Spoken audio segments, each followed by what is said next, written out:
Est-ce que c'est bien normal de faire venir des travailleurs étrangers en leur faisant miroiter une belle vie au Québec et soudainement, parce qu'on a décidé de changer les règles d'un programme, de les renvoyer? Moi, ça m'apparaît assez illogique, surtout qu'on a des besoins, oui, en santé, en éducation, mais dans d'autres secteurs d'emploi. Puis la preuve, c'est que tu as des employés qui le disent, d'ailleurs. Nathalie, au 187 Cube Radio, elle dit « Si Boise met notre usine en péril, on a besoin de ces travailleurs étrangers. » Je peux vous dire que le besoin est là et je trouve ça terrible. Nous sommes une usine 100% québécoise. C'est les tricots Duval. Donc, ça fabrique des bas de laine. Ouais. Et nous avons déjà un gros problème de recrutement. Nos travailleurs étrangers sont extrêmement importants. Et souvent, les entrepreneurs ont dépensé des sommes importantes pour aller eux-mêmes chercher sur place des travailleurs étrangers. Parce que des fois, avec Québec, ça prend du temps, ou avec le fédéral aussi, parce qu'il n'y a pas que Québec là-dedans. Là, ça se joue à deux.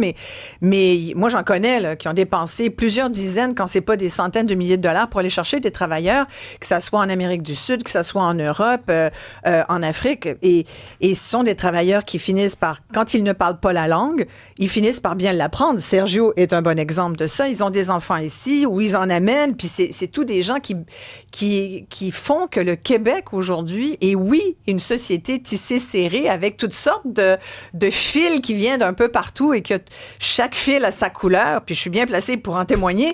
Et quand on parle d'employeurs, peut-être redire nos numéros, Olivier. Oui, 1-877-827-2346, 187 Cube Radio. Alors, votre opinion là-dessus, est-ce que vous êtes fiers? Est-ce que c'est pas le moment d'appliquer la clause grand-père? Dites-moi ce que vous en pensez, c'est-à-dire de dire, si vous étiez sur le programme, ben, vous continuez d'avoir le droit, puis pour le nouveau programme, ben là, ce sera des nouvelles règles. Mais qu'on ait cette clause de droit acquis, c'est ce que demande d'ailleurs le collectif Le Québec, c'est nous aussi. On a avec nous Sébastien Forêt, il est président de Voyage Traditour, qui est le chef de file des voyages de groupe organisés, guidés en français. Ils ont toutes sortes de circuits un peu partout sur la planète. Et pour Sébastien, merci de prendre le temps de nous parler. Pour vous, c'est important, Sébastien, là, ces travailleurs étrangers. Vous en avez là, des employés. On va parler à Karine là, dans quelques secondes, mais qu'est-ce que ça veut dire pour vous, Sébastien? Ben, honnêtement, en tant qu'employeur, c'est presque un non-sens complet. Hein? Isabelle, vous mentionnez il y a quelques secondes que la clause grand-père devrait s'appliquer. Je pense que c'est la solution. J'en vois pas beaucoup d'autres. Et elle est même simple à mettre en pratique. Mais pour les entreprises, on parle souvent de l'incertitude qui est souvent on parle des problèmes avec les taxes, avec les États-Unis. Ça amène l'incertitude dans les entreprises. Mais ce genre de situation-là amène une grande incertitude pour nous aussi. Est-ce qu'on commence à remplacer déjà nos gens qui se font dire qu'ils vont peut-être se faire expulser du pays? Ce serait un non-sens complet. C'est des gens qu'on a formés, c'est des gens en qui on a confiance, qui font partie de notre équipe maintenant. Karine, que vous allez voir tantôt, ça fait quelques années qu'elle travaille sur Voyage Traditour. Elle est au Québec depuis plus de 3 ans, ou environ 3 ans. C'est un non-sens complet. C'est l'incertitude pour l'entreprise, bien sûr, et l'incertitude pour les gens. T'sais, le côté humain derrière tout ça ne fait aucun sens. De traiter les gens comme ça. Vous parliez tantôt, Isabelle, de la honte. Oui. Il y a une honte, je trouve, en tant que société, comme employeur, de dire qu'on a reçu des gens chez nous et qu'on leur dit aujourd'hui, parce qu'on a décidé nous-mêmes de changer les règles à l'interne chez nous, de dire on vous retourne chez vous, finalement, on a changé nos règles. Ça n'a aucun sens. En ce sens que, légalement, ça tiendrait pas la route dans notre monde légal si c'est un citoyen canadien qui se fait dire, on a changé la loi, c'est maintenant ça qui s'applique à toi. Mais on le fait avec nos immigrants, ça fait pas plus de bon sens. Qu'on change les règles. Ouais. Vas-y, excuse-moi. Non, ben je vous écoute, Sébastien.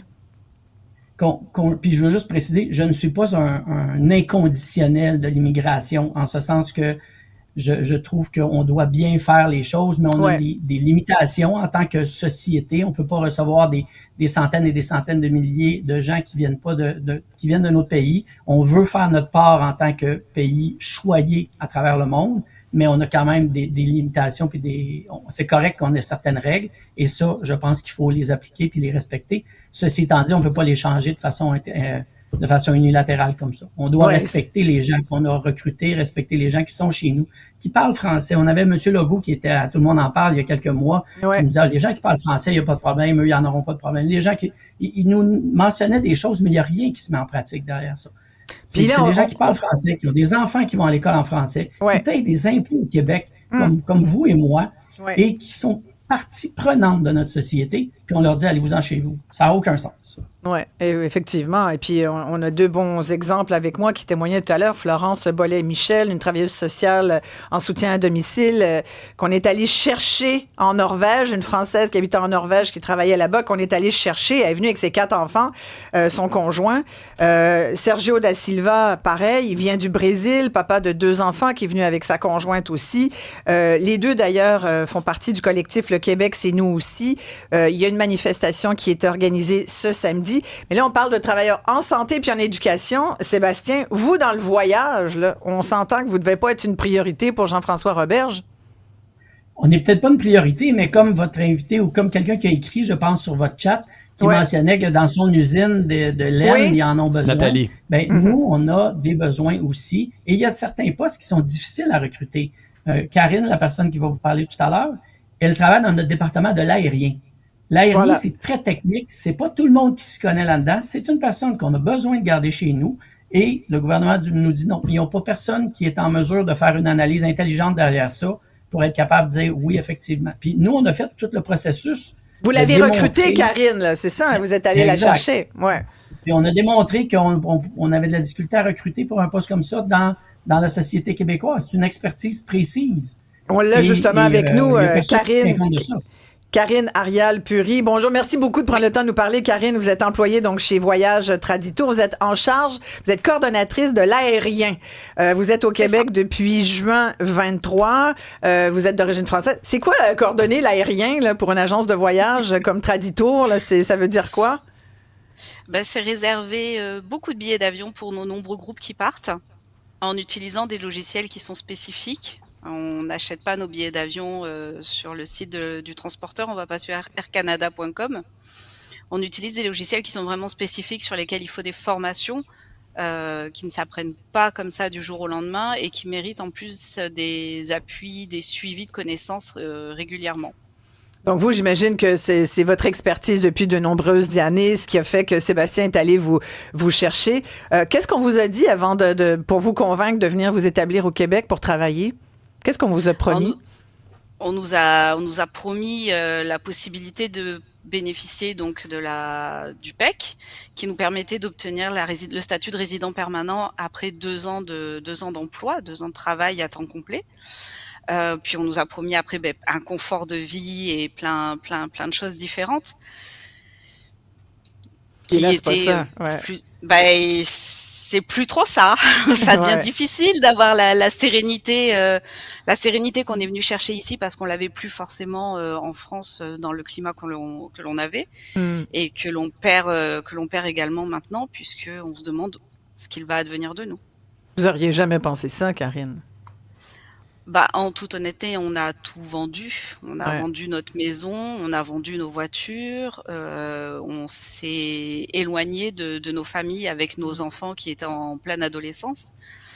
Si on nous avait dit, dans 2 ans et demi, on vous fermera la porte et puis on vous dira rentrez chez vous, on n'aurait pas franchi le cap. Non, c'est ça. C'est la conclusion, Florence, à laquelle on a tous la même histoire. On nous a tous dit les mêmes choses pour nous faire venir. Vous inquiétez pas, vous aurez le PEC. C'était une opération séduction et qui continue, parce qu'il continue les recrutements en Europe. Il y en a encore. Mais ça doit être moins populaire, par exemple. Les gens doivent être un peu plus frileux, par exemple, non? Alors, beaucoup de gens se renseignent maintenant sur les forums avant de venir. Effectivement, ils écrivent, on reçoit des messages, on comprend pas, on vient nous chercher. Mais puis, quand on lit sur les forums, on voit que... Ceux qui sont là se font jeter. Voilà. Donc, effectivement, c'est malheureux, mais pour l'image du Québec, ça va être très compliqué de revenir là-dessus et de refaire du recrutement pour des infirmières ou des travailleurs sociaux, par exemple, en France. Parce que les gens ont peur. On a compris qu'on ne pouvait pas faire confiance, que la promesse pouvait être brisée et que les lois sur l'immigration pouvaient changer du jour au lendemain sans qu'on se préoccupe des familles et des humains qui sont derrière. Une question pour Sébastien. Ceux qui disent, par exemple, booker des billets d'avion, là, ça doit pas être bien compliqué là, avec les logiciels, comme Karine vient de nous expliquer. Il n'y a pas un Québécois qui peut faire la job, Sébastien? Il y a bien des gens là, qui pensent ça. Coudonc, on peut s'arranger nous-mêmes. La réponse, c'est probablement toujours oui. Si on prend de la formation pendant des mois et des mois et des mois, c'est des gens qui ont étudié dans ce domaine-là et qui ont cette expertise-là. quand on recrute, idéalement, nous, on va avoir des gens qui ont déjà une certaine connaissance de ce qu'ils doivent faire. Et il y a une complexité derrière le monde aérien. C'est l'ensemble de toutes les compagnies aériennes du monde qui sont regroupées dans certains logiciels auxquels on a accès à tout l'inventaire international. C'est complexe. Là. C'est pas Expedia quand moi, je veux m'en aller passer un week-end à Cuba. Là. C'est pas non, j'imagine bien. Puis Sébastien, j'imagine que quand vous avez commencé à chercher à combler le poste de Karine, avant d'arriver en France, vous avez regardé ici, sans doute, pour vous rendre compte qu'il n'y avait pas cette... C'est ça, hein? Exact. Puis là, je vais parler pour notre industrie, mais l'industrie touristique, il n'y a pas des centaines de milliers de personnes qui travaillent dans cette industrie-là. Donc, c'est quand même un petit bassin. Quand on se met à avoir des postes qui s'ouvrent, on a quand même c'est pas tout le monde qui a l'intérêt et qui a les connaissances pour pouvoir travailler dans cette industrie-là non plus. Est-ce que vous avez toujours espoir, Sébastien Forêt, là, comme employeur, que le gouvernement offre quand même, revienne sur sa décision qui semble ferme jusqu'à aujourd'hui encore, de ne pas donner ce qu'on appelle la clause grand-père, cette clause de droit acquis pour tous ceux qui ont bénéficié du PEC, là. Karine, Sergio, Florence? Ben, oui, puis je suis un éternel positif dans la vie. Ça fait que oui, j'ai encore espoir. J'espère juste qu'ils vont le faire assez rapidement pour pas que ces gens-là prennent déjà des décisions et quittent. Parce que c'est où qu'il y a des employeurs qui prennent la décision de dire on va remercier ces gens-là parce qu'on va déjà commencer à vouloir recruter quelqu'un d'autre pour pas avoir une phase de il va nous manquer quelqu'un dans l'équipe. Donc, il faut que le gouvernement prenne ses responsabilités maintenant, pas dans 3 mois, dans 6 mois. Et c'est simple de dire on applique la clause grand-père. C'est pour un nombre défini de personnes qui doivent être déjà sur une liste définie. C'est ces gens-là qui sont touchés actuellement par le changement de régime qui est absolument, qui est peut-être tout à fait justifié, mais pour le futur, on peut pas changer pour le passé. C'est ça l'incongruité totale dans tout ça. Tout à fait. Oui, je garde espoir, mais j'espère qu'ils vont se réveiller rapidement. Merci beaucoup, Sébastien Forêt, président de Voyage Traditour. Merci à Karine Arial-Puri. Merci, Karine. Bonne chance. Allez-vous à la manif? Vous allez à la manif samedi. Cette manif qui va être dans 7 villes du Québec. Hein? C'est bien ça, Florence? C'est bien ça, 7 villes. Ouais, vous allez être nombreux. Karine, vous y serez? Ouais, on va être nombreux, je pense. Je pense que les gens ont compris. Et ce ne sont pas seulement les gens impactés, ce sont nos voisins, nos collègues, nos amis. Je pense que les Québécois sont avec nous et ils vont nous le montrer samedi. Ça, c'est chouette. Ouais. Hein, Sergio? Absolument. Ouais, c'est unanime. Hein, tous les gens vous témoignent de ça aussi. Mais il y a des gens, là, des employeurs qui m'écrivent. C'est pas tout le monde qui veut dire son nom ou ce qu'il fabrique, mais il y en a qui disent nous, là, on est allé les chercher, ça a coûté cher et on veut les garder. Ils sont vraiment très ancrés dans notre communauté. On a besoin d'eux. Ils font partie du Québec. Puis ça rejoint le titre de votre collectif, le Québec, c'est nous aussi. Et ça fait du bien. Moi, je vous avoue que je reçois des courriels tous les jours des familles de mes usagers qui me disent qu'ils ont honte et qu'ils ne comprennent pas. Et comme je leur dis, je fais bien la différence entre les décisions du gouvernement et les Québécois. Mais le soutien est immense et ça aide à tenir. On va porter le carré bleu donc pour soutenir votre cause. Merci beaucoup à tous les deux. Merci Sébastien, merci Karine. On va continuer sur l'international parce que on va parler de Dubaï, de l'Asie, on va parler de tout ça avec Frédéric Proulx qui est justement un entrepreneur québécois qui vit à l'étranger, qui est de passage chez nous et qui va nous dire justement que là on fait venir du monde, mais il y a aussi des Québécois qui partent puis qui vont s'installer ailleurs pour toutes sortes de raisons qu'il va nous expliquer. Et je pense que vous aurez sans doute beaucoup d'intérêt à l'écouter. À tout de suite.